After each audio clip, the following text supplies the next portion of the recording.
Today was the concluding day of the final series and marked the culmination of 5 exciting days of racing, with the medal race fleet set to be determined at ISAF Sailing World Cup Palma and the Trofeo Princesa Sofia Mapfre. Weather-wise, the sailors have experienced fairly extreme conditions, with high winds and big waves to virtually no wind and racing postponed. With 900 athletes competing from all continents of the world, the event has attracted the largest fleets of the ISAF Sailing World Cup events held so far in the 2012-2013 series, and marks the start of the European racing circuit. Today, teams were digging deep and pushing hard to try and advance through to the medal races on Saturday. Final day of the finals. Got 2 races to go. With this new format, I'm currently on 0 points, and they've got, I think, a 6-point lead.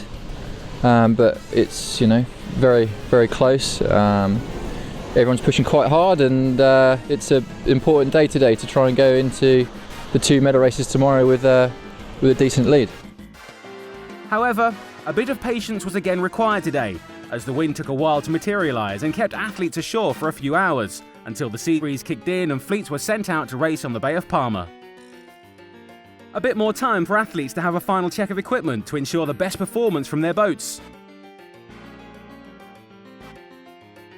Around midday, 8 out of the 11 events competing hit the water and headed out to their race tracks. On Echo Course area, first to start were the RSX fleets, where Spain's Ivan Pastor was leading in the men and Brian Shaw from Great Britain in the women, albeit closely followed by Germany's Moan Adele and Spain's Blanca Manchon. Today, Pastor did his best to see off a challenge from the Brazilian Olympian Ricardo Santos, who scored 2 race wins in the tricky conditions. The wind was averaging at around 10 knots, which made planing conditions marginal. The performance difference for those athletes who could get their boards up and planing was significant, and they went about twice as fast as those who could not, as they all fought for wind, lanes and space. Pastor ended the day at the top of the leaderboard, but with only a 2-point advantage over Santos. In the women's fleet, Germany's Delle matched the scoreline of Santos, notching up 2 race wins to move into 2nd overall and close the gap on series leader Shaw to just 3 points. In Charlie Course area, the laser and laser radial fleets were racing. In the first race of the day for the laser radial gold fleet, Poland's Anna Vainziher had put in a surprise appearance at the front of the pack and was leading, but under immense pressure from Denmark's Anne-Marie Rindum, who ultimately claimed the race win, and at that point moved up to 3rd place on the leaderboard, behind her teammate Sara Gooney. But Rindum followed up with a 19th in finals race 6, and dropped back down to 5th overall. The laser class is one of the most widespread of the Olympic classes, and has the largest number of countries racing it around the world, which is very much due to its simplicity.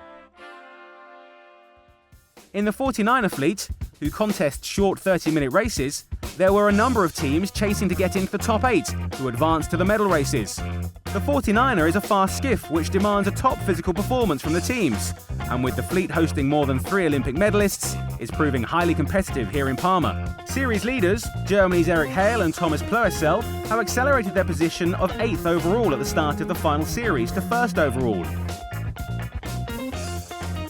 So 8 teams from 5 nations and 4 medal races to determine the winners. Anything can happen tomorrow.